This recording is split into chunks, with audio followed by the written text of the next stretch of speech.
Salut à tous, j'espère que vous allez bien. On se retrouve aujourd'hui pour une petite vidéo où on va parler de évolution prismatique et aussi également de Terrastal Festival, donc son penchant japonais. La série est sortie il y a tout juste quelques jours. On a pu voir déjà des dizaines d'ouvertures, que ce soit sur YouTube, sur les groupes Facebook, sur Whatnot, sur Vogt, enfin voilà.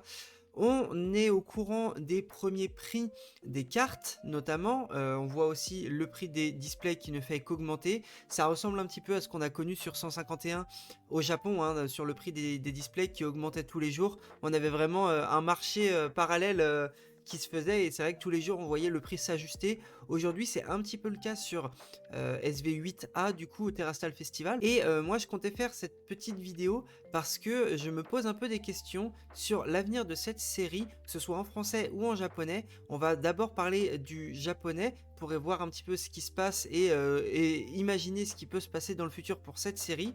Et ensuite, on parlera de notre côté français quand la série sortira en janvier. Avant de rentrer dans le cœur du sujet, je vous fais un petit point pour le partenariat Pokélite. Encore une fois, aujourd'hui, grâce au code promo KIRA, vous disposez de 5% de réduction sur toute la catégorie des coffrets, que ce soit les coffrets Ursa King, les coffrets Tag Tag, par exemple les coffrets UPC Terrapagos et Amphinobi, et également le bundle UPC Amphinobi plus bundle 151 si jamais ça vous intéresse. N'hésitez pas à passer par le lien en description, tout achat effectué depuis ce lien vous donne un ticket pour participer au tirage au sort de fin d'année de Pokélite avec à la clé une ETB EV08 étincelle déferlante ainsi qu'une valisette Pikachu. Je vous prends pas plus de temps, je vous souhaite une bonne vidéo. Bon, alors cette série, finalement, elle est aussi bien que ce qu'on attendait. Est-ce qu'elle est sur hype? Peut-être, effectivement. Les Master Ball, en tout cas en japonais, jouent un rôle très important pour le maintien de cette série dans les mois à venir. Je vais m'expliquer. En fait, ce qu'on sait aujourd'hui, ce dont on est au courant, c'est qu'il y a normalement une alternative garantie par display. Une alternative, c'est par exemple le Noctali, le Mentali, ça peut être le Ursa King, enfin voilà, vous voyez ce que c'est une alternative, hein, je vous fais pas de dessin, une SAR finalement en japonais. Alors là, j'ai les cartes à côté de moi sur mon deuxième écran pour pouvoir un petit peu voir les prix qu'on a. Alors là, c'est les prix qui sont affichés sur Card Market. En général, en sortie de série, sur Card Market, on peut retrouver les prix qui sont à peu près appliqués sur le marché. On peut voir notamment ici le Noctali alternative qui est aux alentours de 350 euros, le Mentali alternatif qui est aux alentours de 70 euros. Bon, le Noctali, on se rend bien compte déjà qu'il y a une sorte de jeu qui se fait avec où en fait la carte elle va coûter de toute façon très cher, qu'elle soit très belle ou pas. Honnêtement, je la trouve pas si magnifique que ça. Elle reprend un petit peu la pose du Noctali V de Évolution Céleste et honnêtement, je trouve que la Noctali de Évolution Céleste est 1000 fois plus belle que celle-là. Et je parle pas de la VMAX, hein, je parle de la V. Bon, la V pour moi est plus belle que la VMAX aussi, mais voilà. Cette carte-là vaut 350 euros. Attention, je parle en japonais. On reviendra d'ailleurs dessus sur le français. Derrière, on va avoir le Nymphali qui va coûter environ une centaine d'euros. Et bah en fait, ce qu'il faut vous dire, c'est que c'est la deuxième carte la plus chère du set dans les alternatives. On parle pas des Master Ball pour l'instant, on parle uniquement des cartes alternatives. Ensuite, on va se retrouver avec le Mentali, comme je vous l'ai dit, à 70 euros. Le Pikachu Gold qui va se retrouver aux alentours de 60-65 euros. Le Givrali qui va être à peu près à 60 euros également. Derrière, on va avoir le Pyroli, le Filali, le Aquali aux alentours de 50 à 60 euros. Et après, les prix vont faire que descendre. On va avoir le Voltali qui va être dans les mêmes prix. Et en dessous, on va avoir deux cartes de Evoli qui vont être entre 40 et 45 euros. Derrière, on va avoir la Rugilune. Et puis après, on va avoir des Pokémon qui sont moins appréciés parce que c'est pas des évolutions simplement. Malvalam, Super Dauphin, voilà, c'est pas des Pokémon très appréciés. On va avoir le Garde-Fer qui va être à peine à 20 balles. Le Earfoot qui va être à une vingtaine d'euros également. Et puis, on aura une multitude de dresseurs en alternative qui vont pas coûter grand chose non plus. Alors après, je dis ne pas coûter grand chose, il faut quand même voir quelque chose, c'est que c'est rare pour une série Pokémon en japonais récent d'avoir autant de cartes qui coûtent 15-20 balles, voire plus. C'est assez rare pour le souligner parce que même sur 151, on avait finalement assez peu de cartes qui valaient vraiment cher. Bon là, effectivement, au-dessus de 100 euros, on n'a qu'une seule carte, c'est le Noctali. La série vient de sortir. On ne sait pas encore si le prix de la carte va baisser ou pas. On sait qu'il y a normalement une alternative par display. Il n'y a pas de Master Ball garantie par display. Donc c'est là-dessus que la rareté des cartes va jouer, finalement le Noctali il va sortir assez souvent. Il y a encore beaucoup de gens qui n'ont pas ouvert de display, qui attendent la livraison de leur fournisseur, de leur boutique. Ce qu'on peut déjà dire, c'est que 350 € pour une carte en japonais, c'est extrêmement rare, c'est très peu commun finalement. Et si on s'intéresse maintenant aux Master Ball, qui je le répète ne sont pas garantis dans les displays, j'ai entendu dire que c'était à peu près une Master Ball tous les 3 displays, à vérifier, je suis pas sûr de cette information à 100%. On sait que ce n'est pas une Master Ball garantie par display comme les SAR le sont. Bon, et maintenant tenez-vous bien parce qu'on va parler du prix des Reverse Master Ball, on va parler du Noctali. Le Noctali c'est assez stratosphérique, la Reverse Pokéball coûte aujourd'hui 40 €. Je vous conseille pas de l'acheter aujourd'hui parce que je pense qu'une Reverse Pokéball va coûter beaucoup moins cher avec le temps. Mais voilà, 40 € pour une Reverse Pokéball, c'est aberrant. Et on est aux alentours de 350 € pour la Reverse Master Ball. 350 €, c'est le même prix que l'alternative de Noctali. Alors après, effectivement, si on regarde le taux de drop de ces cartes-là, bah en fait, la Noctali Reverse Master Ball est beaucoup plus rare que l'alternative Noctali. Ce qui veut dire que cette carte-là, en réalité, elle est beaucoup plus dure à récupérer que son alter ego en alternatif. Là où pour l'instant sur Card Market, il y a une vingtaine de Noctali alternatifs en vente, on n'a que 5 cartes de Noctali Reverse Master Ball disponibles sur Card Market. Alors effectivement, ce n'est pas le seul marché, mais c'est quand même un indicateur qui vous donne des informations sur la rareté extrême de cette carte par rapport aux alternatives notamment. On peut valider un petit peu cette information avec d'autres cartes reverse. Alors effectivement, la Noctali est une des seules qui cote vraiment cher en Pokéball, parce que là on va regarder par exemple la Voltali qui va être à 4 €, 5 € en Pokéball, et par contre en Master Ball, elle va coûter tout de suite 40 €, 40, 50 €.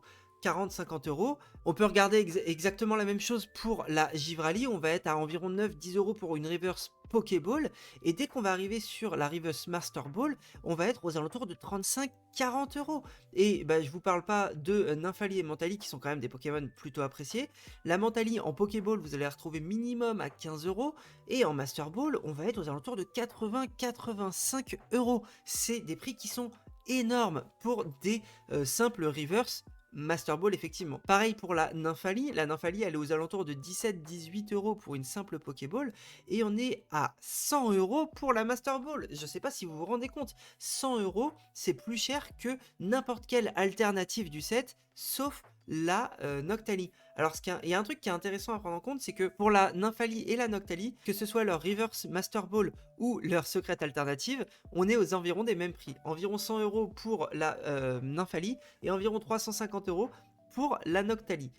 Effectivement, on est un petit peu moins cher pour la Mentali sur l'alternative. L'alternative de Mentali, tenez-vous bien, hein, elle est moins chère que la Reverse Master Ball de la Mentali. C'est n'importe quoi. Et pareil, la Reverse, on peut prendre l'exemple de Pyroli, la Reverse Master Ball de Pyroli est aux alentours de 40 à 50 €. Ce qui veut dire que la majorité des Reverse Master Ball des évolutions sont au moins à 40-50 €. Je sais pas si vous vous rendez compte la folie que ça va être pour compléter ce set. N'hésitez pas à me dire en commentaire d'ailleurs si la semaine prochaine vous souhaitez que je vous fasse une analyse de set avec le prix du master set de cette nouvelle série Terrastal Festival en japonais. Je pense que ça peut être intéressant, j'imagine que je vais la faire de mon côté au moins pour me tenir à jour sur les cotes de ces cartes là, et si jamais vous voulez que je vous sorte une vidéo là-dessus parce que ça peut être intéressant je pense, n'hésitez pas à me le dire en commentaire et puis je m'y attellerai. Donc voilà, là ce que je veux vous dire dans cette vidéo c'est que les prix des cartes sont pour la première fois en japonais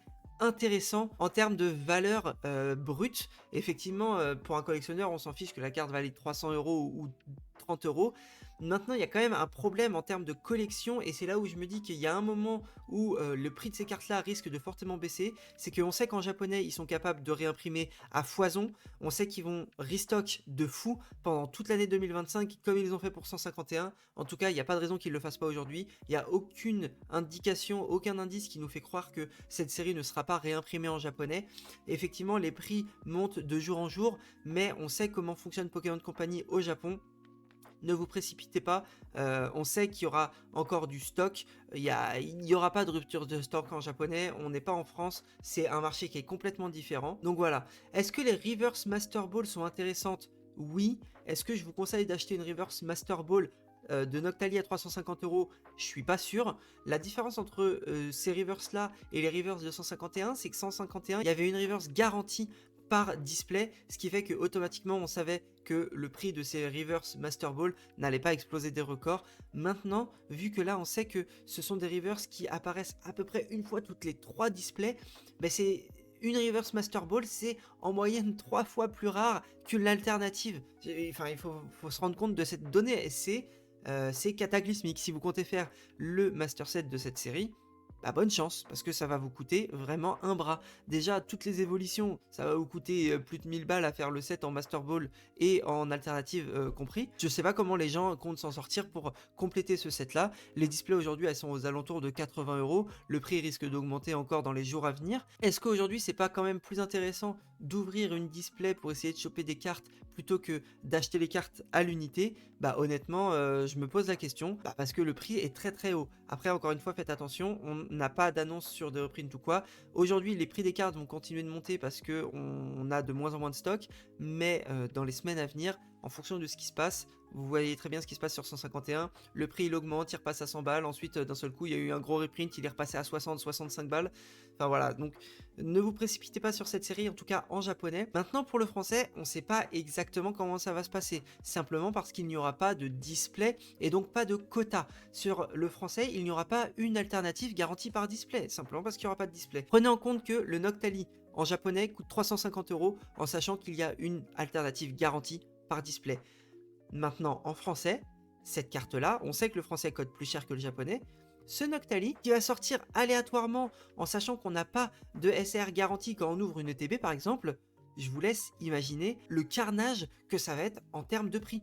Cette Noctali, quand elle va sortir, je vous le dis, elle va coûter probablement 600-700 balles et ça sera pas choquant. Faudra pas faire les choquer quand vous verrez que n'importe quelle alternative coûtera 150-200 euros et que ce Noctali, il coûtera 600 euros et que tout le monde s'arrachera pour l'acheter parce que on aura peur qu'elle parte à 700, 800, 900 euros. Ce qu'il faut se dire avec cette série, et notamment en français, c'est que le marché Pokémon, il est plus du tout dans la rationalité, il est complètement irrationnel, il est complètement dans l'émotif, dans l'émotion, et qu'importe la rareté de ce Noctali, en voyant ce qui se passe sur le japonais, on sait d'avance que le prix de cette carte-là va atteindre des sommets et que ça sera de toute façon la carte la plus chère de Écarlate et Violet qu'on aura jamais vue. Et je pense même qu'à sa sortie, on risque d'être choqué par les prix. Je table sur un environ 700 euros parce que on a vu ce qui se passait avec les cartes de ce genre-là sur les années précédentes. Et en fait, plus le temps passe et moins les gens attendent, moins le marché attend pour se stabiliser et pour augmenter la cote des items et des cartes. D'habitude, les séries sortaient et la carte diminuait puis après remontait petit à petit. Aujourd'hui, j'ai bien peur qu'on se retrouve avec des cartes qui sortent à, je vous dis une connerie, à 500 balles et du jour au lendemain vont prendre 30 euros parce que aucune raison et ça va faire que monter. Donc moi, ça me fait très très peur en sachant que les stocks en français vont être très réduits, que très peu de gens auront l'occasion d'avoir beaucoup de stocks chez eux et en fait finalement quand les gens vont ouvrir, parce que je pense qu'il y a pas mal de gens qui vont avoir peur d'ouvrir cette série, notamment à cause des prix des items scellés, mais les gens qui vont ouvrir, quand ils vont tirer une alternative de Noctali, honnêtement, ça va être une alternative qui va coûter extrêmement cher. Et je me demande si les gens vont vouloir la garder, la faire grader, ou est-ce que les gens vont vouloir la revendre de peur que cette carte diminue en valeur dans le temps. Là-dessus, j'ai pas de boule de cristal, je peux pas savoir comment ça va se passer. On n'est pas encore au courant des stocks définitifs, on sait pas si tout le monde pourra avoir un peu ce qu'il veut. Les ETB, ça risque d'être quand même compliqué. Maintenant, voilà, on sait qu'on n'aura pas du tout les mêmes stocks qu'en japonais. Encore une fois, en japonais, ce qui est intéressant, c'est que les cartes coûtent cher, mais que sans les Master Ball, le set aurait eu beaucoup moins d'importance aux yeux des collectionneurs, parce qu'une alternative garantie à chaque display, c'est assurément un repoussoir à collectionneurs qui cherchent de la rareté et de la valeur dans leurs cartes, parce que je vous prends l'exemple de Zenith Supreme, que ce soit en français ou en japonais pour le coup, parce que même en français il y avait des taux de drop énormes. Zenith Supreme, ou V-Star Universe, c'est une série qui est magnifique, c'est une série qui est incroyable, mais le taux de drop est tellement élevé que ça a repoussé un nombre énorme de gens d'ouvrir cette série ou même de s'y intéresser. Regardez le Mewtwo alternatif en japonais, je crois qu'il coûte 20 balles ou 30 balles, et en fait personne s'y intéresse alors que cette carte est juste monstrueuse. Et le fait que le taux de drop sur cette série soit incroyable et que vous avez pas mal de drops garantis en japonais sur les displays, bah ça vous assure que les gens ne s'intéressent que très peu à cette série là, et ça fait un peu mal au cœur. Mais c'est pour ça que sur cette nouvelle série Evolution en japonais, le fait qu'il y ait des Master Ball qui ne soient pas garantis, ça nous assure une longévité pour cette série, et le fait que le prix de cet item et des cartes qui la composent, bah finalement se casse pas la gueule énormément, parce qu'il y a quand même cet effet de rareté qui joue, et notamment sur les Master Ball. Bon, en français, la question se pose encore, peut-être qu'on aura une Master Ball tous les boosters, peut-être qu'on aura une Master Ball tous les 5 boosters, en fait ça dépendra forcément de la rareté du taux de drop, mais ce qu'on sait en tout cas, c'est que ces cartes-là risquent de s'arracher à un prix d'or. Le Noctali Reverse Master Ball, j'attends de voir la cote, mais je pense qu'elle sera au moins à 300 balles. Voilà, je sors des prix lâchés comme ça, mais en fait, par rapport à ce qu'on voit du marché Pokémon et du marché sur Écarlate et Violette récemment, ça m'étonnerait pas qu'une Noctali Reverse Master Ball vaille 300 € sans problème. On voit qu'en japonais, elle coûte plus cher quasiment que son alternative. Donc voilà, à voir. Dites-moi en commentaire ce que vous pensez. Est-ce que vous avez réussi à choper de la précommande, on va dire, safe de évolution prismatique en français, si vous avez de la display en japonais, si vous avez ouvert de la display japonaise. Et voilà, écoutez, c'était tout pour moi, j'espère que cette petite vidéo vous aura plu. N'hésitez pas à liker la vidéo, à vous abonner, à mettre un petit commentaire. Écoutez, c'est tout pour moi, j'espère que la vidéo vous aura plu. On se retrouve demain pour une prochaine vidéo. Je vous dis à la prochaine, ciao.